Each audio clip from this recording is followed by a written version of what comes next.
দিদি আমার কিছু সুন্দর সুন্দর পিক তুলে দাও। দিদি পিকগুলো কিন্তু বাড়ি গিয়ে আমাকে পাঠিয়ে দেবে, দিদি ভিডিওসগুলোও দেবে। হ্যাঁ, কিছু কিছু ক্লায়েন্টের এটাই ডিমান্ড থাকে, আর আমরা সেগুলো শুনে এত পরিমাণে খুশি হই, হয়তো ভিডিও বা ফটোসগুলো আমাদের পোস্ট করতে দেবে।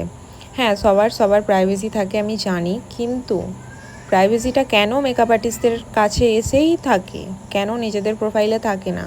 কেন পাবলিক প্রোফাইল হবার পরেও তাদের ভিডিও, তাদের ফটো, আমাদের তুলে দেওয়া ফটো ভিডিও তাদের প্রোফাইলে পোস্ট থাকে, কিন্তু আমাদের পোস্ট করার কোনো পারমিশন থাকে না? এই রিজনগুলো আমি একটু জানতে চাই, কারণ আমরা তো আর কোনো খারাপ, কোনো বাজে জিনিস পোস্ট করি না। হ্যাঁ, সব ক্লায়েন্টরা সমান না, কিছু কিছু ক্লায়েন্টের সত্যিই প্রাইভেসি থাকে, যারা বলে যে না দিদি আমার বাড়ি থেকে বারণ আছে, যেটার জন্য আমি ফটো ভিডিও করতে পারবো না, সেটা আমাকে প্রথমেই বলে দেওয়া হয়।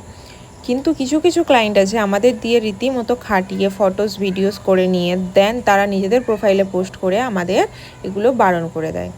এরকম মানে এগুলো যে কি পরিমাণে কষ্ট, সেটা একমাত্র একটা মেকআপ আর্টিস্টই বুঝবে। তো যাদের যাদের সাথে এরকম হয়েছে আমাকে কমেন্ট সেকশানে জানিও।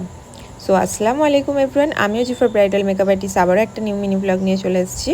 হ্যাঁ, এটা ছিল অনেক দিন আগের ভিডিও, যেটা আমার ফার্স্ট ক্লাসের ডেমো, যেটা তোমরা এখন স্ক্রিনে দেখতে পাচ্ছ। আর এর আগে অনেক ভিডিও তোমরা দেখেছো আর ভালো রেসপন্স করেছো, এটাতেও জানিও যে তোমাদের লুকটা কেমন লেগেছে।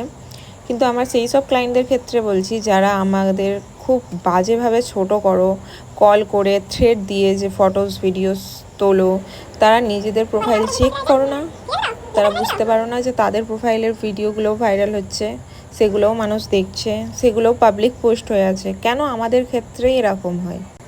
আর ব্রাইডদের নিজের প্রোফাইল ছাড়াও আরও কত রিলেটিভসদের ভিডিও পোস্ট থাকে, স্টোরি থাকে, তো তাদের ক্ষেত্রে কি কোনো পারমিশন কোনো কিছু লাগে না?